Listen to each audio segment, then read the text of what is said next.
Hi there, I'm Ken McLennan, Director of Risk and Compliance at TSYS. Today I want to talk to you about purchase returns and the Visa mandate to authorize those returns. We're going to talk a little bit today about what is the purchase return and what are the benefits. We're going to talk about the authorization data and the responses, and also talk about the decline scenario and how your merchants are going to handle that. We're going to talk a little bit about compliance and liability and some of the other information that we have about TSYS's services. So let's get started. What are Visa purchase return authorizations? Just like a purchase today, a sale has to be authorized prior to being settled. There are cases where you may force post that, but generally speaking, an authorization is required prior to settlement. Today, however, returns are not processed that way. Returns are frequently put into the batch without an authorization. As of October, large merchants in the United States are beginning to authorize, and by April next year, all merchants in the United States will be required to authorize. So what this means is the cardholder will run the transaction like an authorization. Just like doing a purchase, when conducting a return, the merchant will be expected to authorize that transaction if it's a Visa prior to submitting for settlement. This is going to create new data elements that are part of the return authorization, and it's also going to create some new scenarios that we're going to talk about in just a minute. The benefits of Visa purchase returns are affecting cardholders, merchants, and the issuing and acquiring banks who are processing those transactions. The cardholder is going to benefit by being able to see the transaction on their online banking statement while the refund is being processed, just like they can with a purchase today. The merchants are going to benefit from this because they're going to have an upfront indication of whether or not the card is valid, whether they get a decline or an approval. In addition, there's some liability rights that the merchant will have if they do perform the authorization according to the mandate.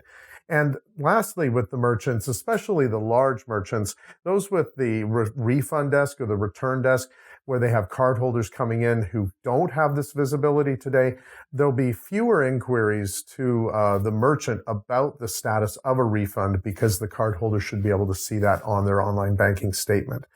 The acquirers and issuers, really, their benefits are more in relation to reduced fraud and reduced merchant chargebacks as a result of refunds because of the authorization that will be occurring. Okay, let's talk a little bit about authorization responses, in particular the response code. Now, authorization data is going to come back from Visa and the issuer on the authorization response of the purchase return. But in particular, response codes that you have to pay attention to are 00, 85, and 10. A 00 approval is common. That occurs today. The issuer approves the transaction. 85, no reason to decline. This indicates Visa stood in for the issuer and approved that refund. That transaction that receives a response code 85 must be treated by the merchant as though that was a 00 approval and submitted for settlement. If that transaction is not going to be submitted for settlement, it can be reversed. Visa will submit advices to the issuer indicating whether or not an 85 has occurred. And so if you don't submit that transaction that received an 85 response code to settlement, the issuer is expecting that. So you have to handle that situation like you would any other purchase that was not going to be submitted for settlement. Finally, response code 10, partial approval. The TSYS acquiring platform is going to suppress that data element that indicates to the issuer that a partial authorization or split tender scenario is supported.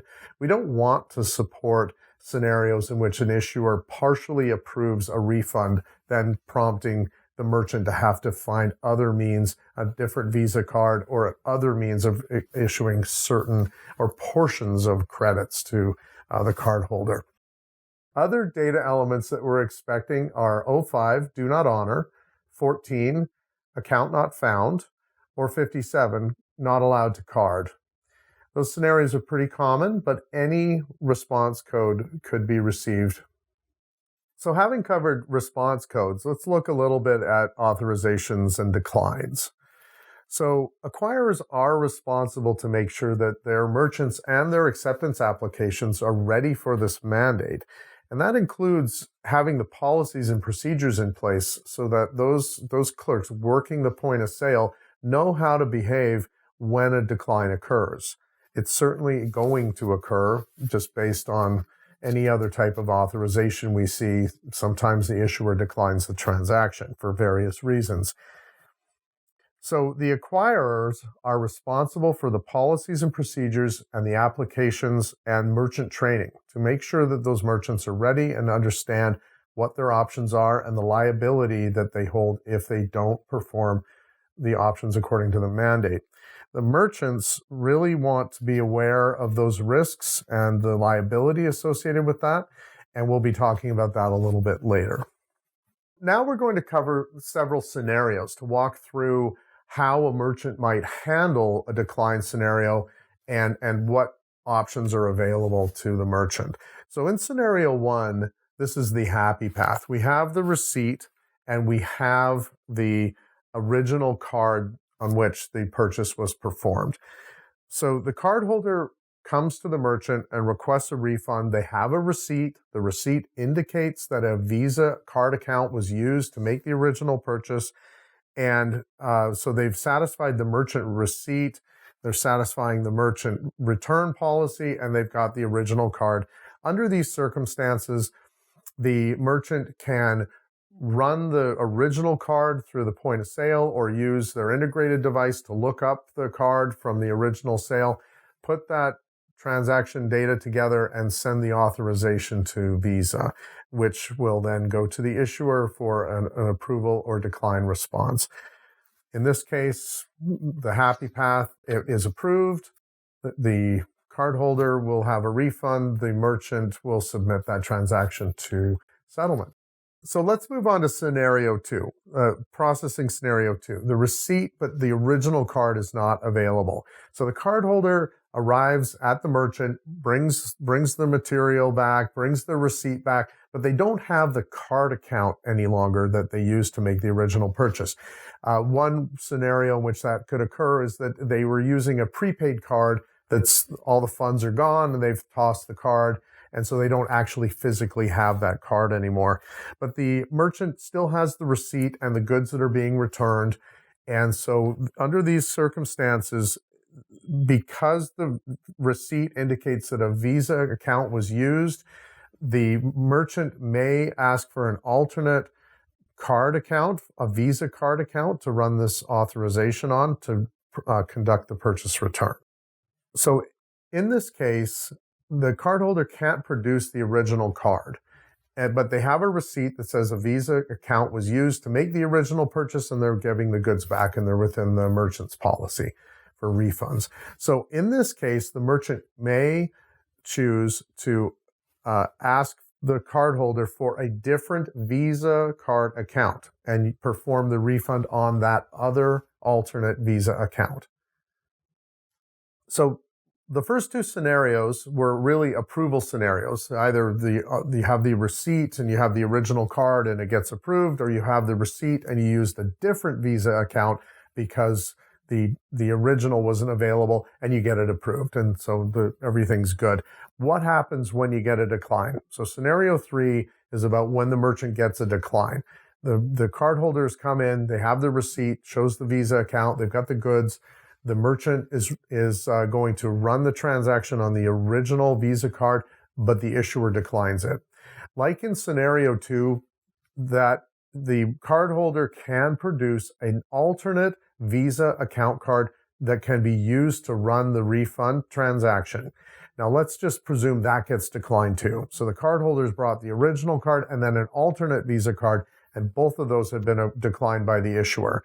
Under these circumstances, the merchant may, based on their policy, decide to do an alternate form of credit, which could be an in-store credit, a prepaid card, possibly also cash, or maybe a check.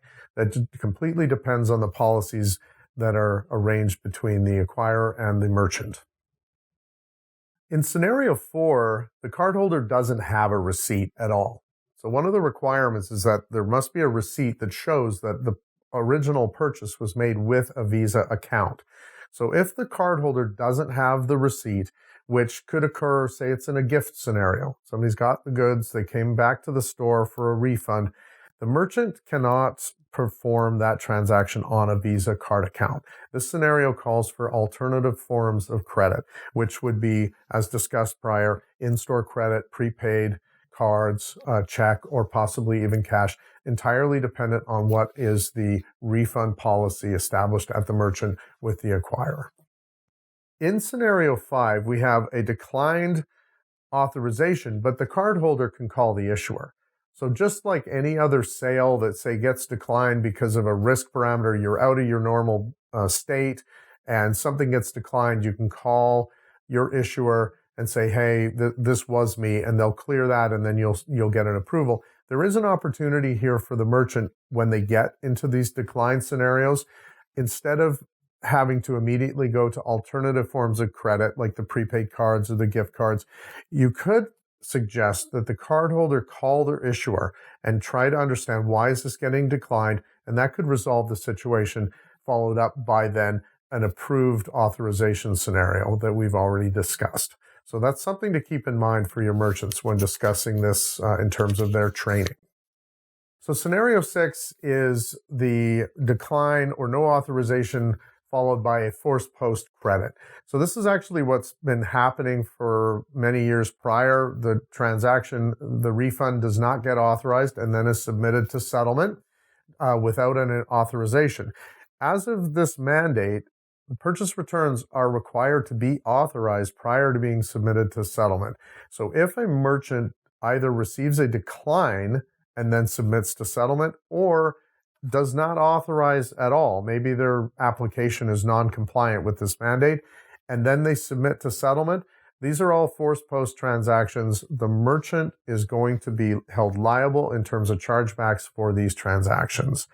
The issuer has the right to charge these back because no authorization was sought or the authorization was declined. So talking timeline, the mandate is already proceeding and many of the milestones have already been met. As of April 2018, issuers were required to be supporting purchase return authorization messages, and by the past October 2018, issuers need to be refreshing cardholder online banking statements with purchase return data as they occur for that visibility that we discussed before. Also, as of October this year, large volume merchants were mandated to be ready for this by submitting purchase return authorizations. So those would be merchants who perform more than 10 million per year US dollars in refunds. In addition, by April 2019, the merchants in the United States are all required to be able to perform purchase return authorizations, large or small. Additionally, by July 2019, the mandates will become subject to non-compliance programs at Visa, zero floor limit, and misuse of auth as well. Non-compliance and liability. Issuers will hold liability for authorized purchase returns, but the merchant will be liable for unauthorized or declined purchase returns.